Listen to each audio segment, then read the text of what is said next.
Hello and welcome to episode 9 of my Cold War introduction. This time I'm looking at the causes of the Cold War, and in particular how the argument works that Stalin and the Soviet Union caused the Cold War.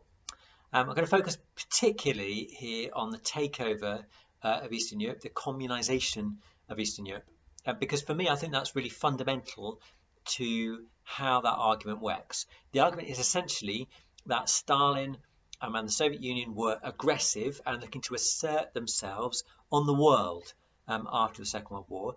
Partly this is driven by an understanding of Marxism and communist ideology. Partly this is driven by the fact, I think, that Stalin is paranoid, and you can easily show that through the purges of the 1930s and even actually the purges that continue on a smaller scale after the Second World War. Not least the treatment of Soviet prisoners of war. When Soviet prisoners of war eventually make it back home, having been kept in appalling conditions in German concentration camps, they are then almost straight away shipped off to Soviet gulags because Stalin fears that they have seen the West and will therefore be disloyal to the Soviet Union. He didn't think that having surrendered that they really deserved a second chance at being Soviet citizens. So it's no doubt that Stalin is paranoid. Obviously his suspicion is directed against the Americans early on in the Spies of the Manhattan Project. He spies on Roosevelt at the Tehran conference, and so on and so on. So there are quite a lot of, he's very suspicious about the delays to D-Day during the war.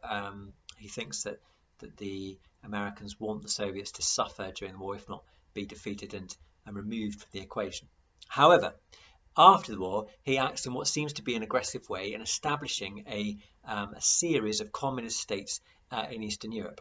And the argument is that the Americans respond to that. Now, for that to be true, I think that two things need to be proven. Firstly, that Stalin is being aggressive in Eastern Europe. And secondly, that the American actions are in response to that. So when you look at the stories of Eastern Europe, the more aggressive Stalin is, the better the evidence is, but also the earlier the takeover of Eastern Europe is, the earlier those communist states are established, the better the evidence is. Now, there is a third thing that ought to be thrown into the mix here, and that is that Stalin's ambitions are kind of without limit. And we'll come back to that last of all. So firstly, is Stalin aggressive in Eastern Europe? Well, yes, he is. There are good examples of that in Poland in particular, where the Katyn massacre during the war and the Warsaw Uprising both show, in fact, of course, going back as far as the Nazi-Soviet Pact, where they split Poland between them, all of these things show that Stalin had his eye on Poland from very early on. The elections in 1947, when they eventually happen after Stalin puts them off and prevaricates on the deal that he'd made as far back as February 45 at Yalta, the elections when they happen are rigged, corrupt, intimidation is rife, and the communists do very well in them, and then establish a communist state.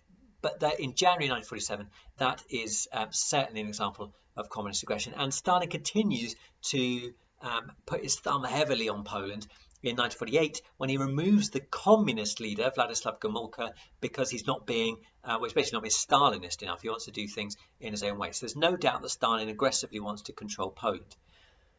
There is also an open liquidation of parties in Bulgaria in 1947. In March 1945, in Romania, Stalin helps orchestrate a coup. And in both those countries, it should be noted that Stalin, of course, dominates the Allied Control Council because they had been Nazi allies during the war in Bulgaria and Romania. The other place you could go to show Stalin's aggression is in Czechoslovakia, where after seeming to be not that interested early on, he denies them, expressly denies them, the permission to seek the use of martial aid in 1947, and then in February 1948 Stalin at least gives the green light for the coup that occurs and establishes communism there. So especially in Poland, a fair amount in Bulgaria and Romania, you could see Stalin's thumbprints on the takeover there, and then in Czechoslovakia too.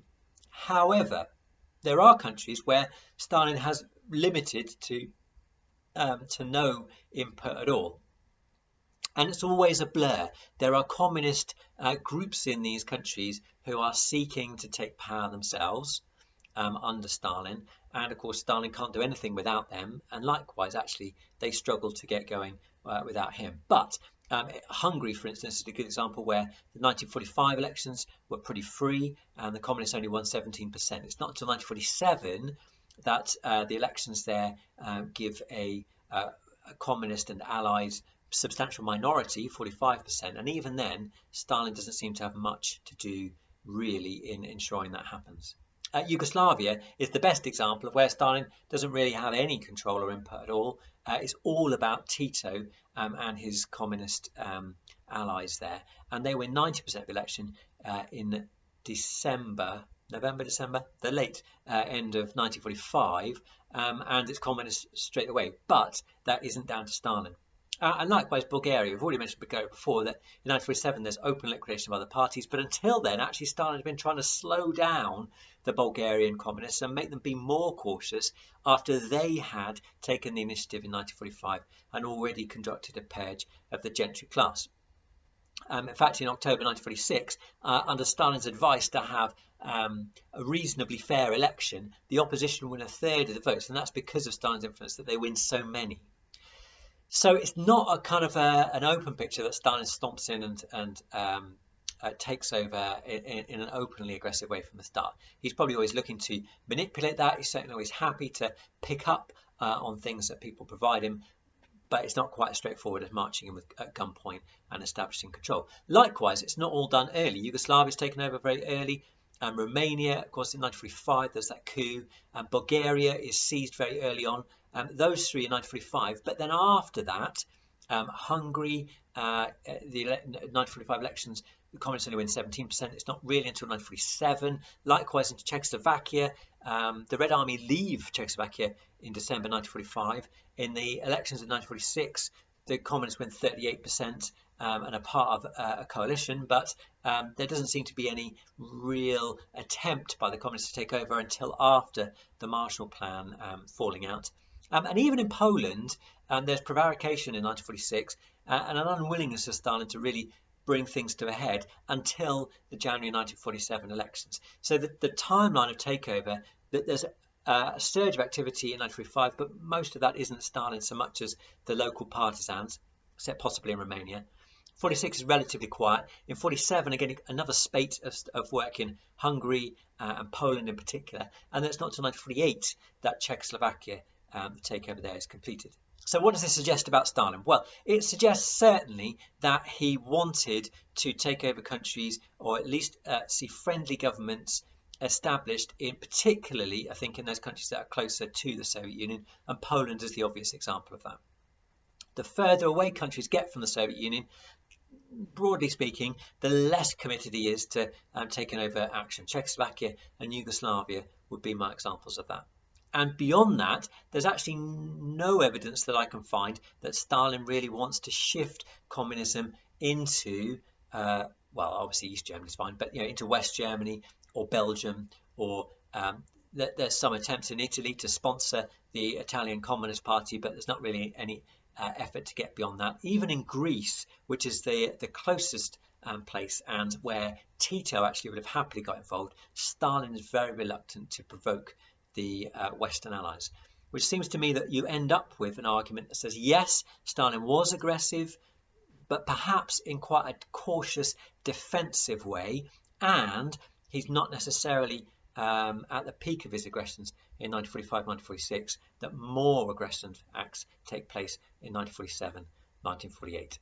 And therefore, I think that the argument that Stalin causes the Cold War should be treated with a bit of caution, and certainly you need to dig into the stories a bit more to make sure that you're clear on the facts before you just sort of say Stalin took over Eastern Europe and that was the provocative action. That was quite quick. I hope that you followed that, and next time I'll probably be talking a bit about what the Americans do over the same time period. See you then.